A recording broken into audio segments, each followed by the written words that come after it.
Now this is a rather, I can't explain this too much other than to say it's a description of the explosion in 1887 when the Michigan Central and the LMPS collided, and some 14 people were killed at that intersection.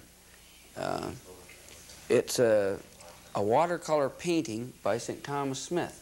Who owns that? I believe Mr. Cameron, I believe the Cameron family have that little picture. It's not a very large one, it's not very elegant, and I don't know what the buildings are in the picture. All I know that it's the 1887 explosion. Well, Don, in 1887, is this the one where a fireman was killed? Yes, Bowlby. Was it Ponsford? Or, yes, it might have been Ponsford. well, just where that accident occurred. Well, it was at the tracks at Moore Street, between Moore and Railway Street. I see. Just where the tracks, the LMPS tracks. is coming from Port Stanley. Where the LMPS crosses the Michigan Central tracks. It was bringing home a picnic party of school children and so on. Mostly from London. From London. London people, yes. A terrible explosion. I remember my aunt lived in a house on Railway Street, and she remembers getting hit with some of the oil. And that was quite a ways away. Well, that oil must have set a lot of fires. I don't know whether it did. We don't know too much about this. There's no pictures. No, and the newspapers are not I have a clipping of it, but for the time either. But not very much. But anyway, St. Thomas Smith did this little picture. He obviously was right on the site. This is a more recent picture, and it's from a photograph by Dr. Frank Bennett, who gave St. Thomas the name the Railway City. And it's a crossing at Center Street, and showing the trees that were along there and that were taken down in 1960. Now the trees have grown up. They're almost as big as that again. There was quite a cry when they took those trees down. Yes, it turned out very well, that development, didn't it? Yes, it did. It was primarily Mr. Vince Berry, the mayor at the time, that did it. Well, and he was Max Rickman was the one who suggested taking the trees down on Center Street. Max Rickman was an alderman at the time. Oh, yeah. I think he was... they almost crucified them, I know. I know they did, yes. It was a great cry. I signed a petition not to take them down. Really upset about it. That's a rather pretty picture, isn't it? Yes, it is. Quite good. I have quite a few of Dr. Bennett's slides. And they don't all relate to something like this that you can show them. But he was a very energetic person around St. Thomas. This is down at the corner of Elizabeth Street and Railway Street, and it's the old Church of Christ. It was replaced by the present church in 1904. This church was built in 1879. An earlier church had been out where Centennial School is today. And the disciple movement was very strong in Elgin County, east and west, and a very strong area, and it still is. Yes, they have several churches. Disciples area. But this church didn't last too long, 25 years, and it outgrew itself. It was completely taken down and rebuilt by the present church. Now we're back up to Talbot Street now, and this is a very fine picture of the old Dake House. It stood between Princess Ave on the south side of Talbot Street and the railway tracks. There you can see the railway tracks along there. And Lou Dake, as we mentioned, was the man that was up in the bell tower and with a hammer and during the relief of Ladysmith, and chipped the bell. It's still evident up there. A lovely picture, this one here. Now that house, there was quite a scandal about the fire in that place. Well, Bob Coffey always said there was. Well, what happened was it caught on fire, and whoever phoned in the fire alarm to the fire department gave the fire department to understand somehow that the hotel was on fire out on Wilson Avenue. By the tracks, the hotel by the tracks. The hotel by the tracks.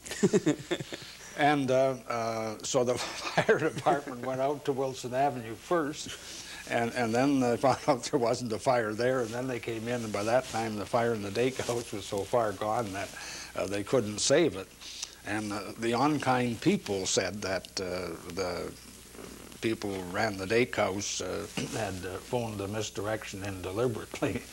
Yeah, I don't think the Dake family owned the hotel at this time. I'm not positive. I think he was running the Loney House at Port Stanley by this what time. the newspaper said was, like, it was one of these funny sort of conversations that you do in an emergency. You give some instructions, and it was capable of being misunderstood. So they had an investigation in the fire department, and the city council, everybody wanting to know why the fire department went charging out to Wilson Avenue to fight the fire when it wasn't there.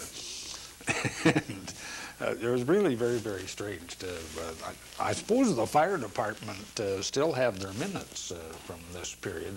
It'd be interesting to go and look and see what they said in their report about the fire. It wasn't any great loss to the people that owned it anyway. No. Prohibition had just come in, and it was a fortunate thing that it caught fire. Oh, Prohibition had just... It was during Prohibition. What year was that? I believe it was 1917 that it burned. 1917. Yes. Prohibition, I know it had come in when this place burned. That was one of the things that... Anyway, the hotels were kind of elegant, weren't they, with the balcony around there? And oh, really elegant. Yeah. That was a favorite spot for parades, yes, of course, would be. when you see a parade. Of course, when Bob Coffey would tell the story, it was pretty good, because his family was always in the hotel business.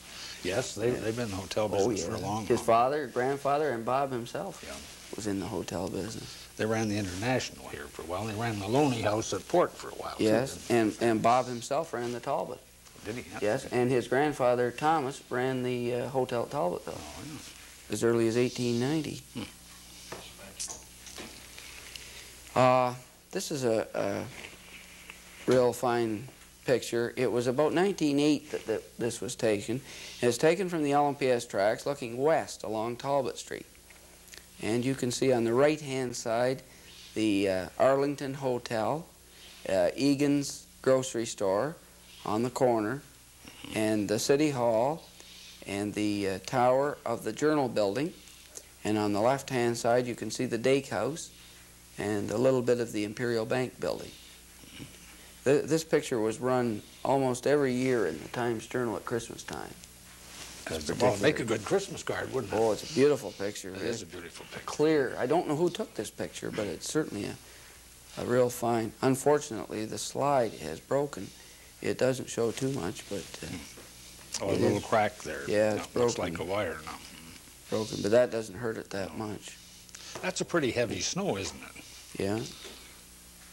Yeah. This is another of Dr. Bennett's pictures, and it shows the LMPS station on the north side of the tracks, just east of St. Catherine Street. Of course, it's long since gone.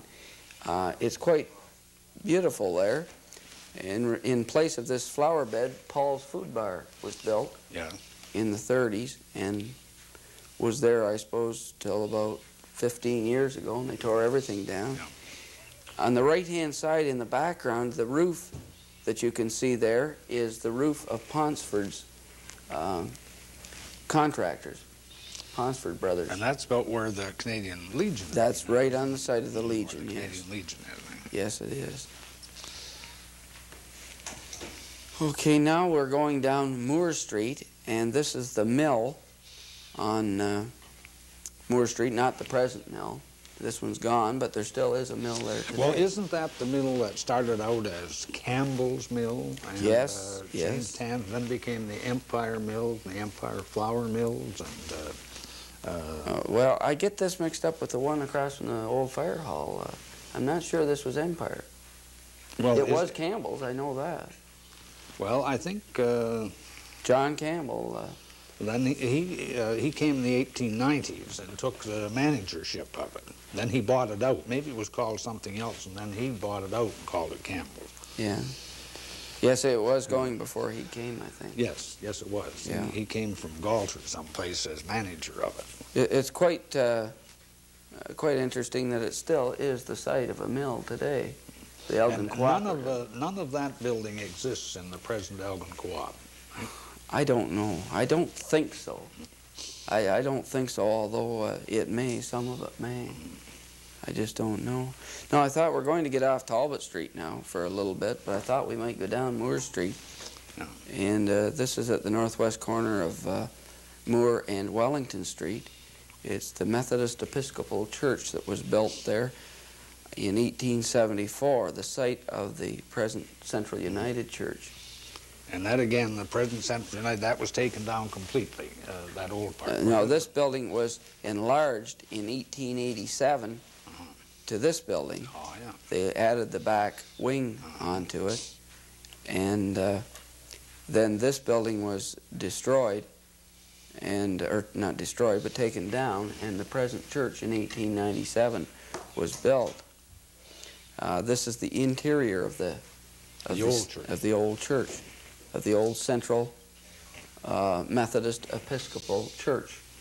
There, they used to call the minister the Elder Griffith. Elder so-and-so was the head of it. Believe it or not, I knew a woman that remembered going into the first church the day it opened, and they were led by Elder Griffith, who led the Sunday school class into that old church in 1874. Well, listen, what was the difference between Methodist Episcopal and the Methodist? Well, there were a lot. There was Wesleyan Methodist, Canadian Methodist, there was Methodist Episcopal, and they had union. 1884 was the end of the Methodist Episcopal. I see. And the Methodists went together, and then in 1925, the Methodist Presbyterians and Congregationalists went together. I don't know what the difference was in their preaching, but I guess at that time it was significant. Now, just across the street and on the southeast corner is this fine residence. No, this is we're going down Moore Street. Yes, you can see the Alma College in the background. Oh, yes. There.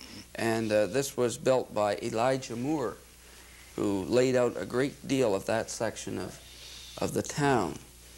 And this building is still standing, and it's still very elegant today. It's owned by the Mathers family. Oh, yeah. For quite a long time, it was known as the Ingram home. Mrs. Mathers was an Ingram. And Gertrude Huntley also lived in this house for a time.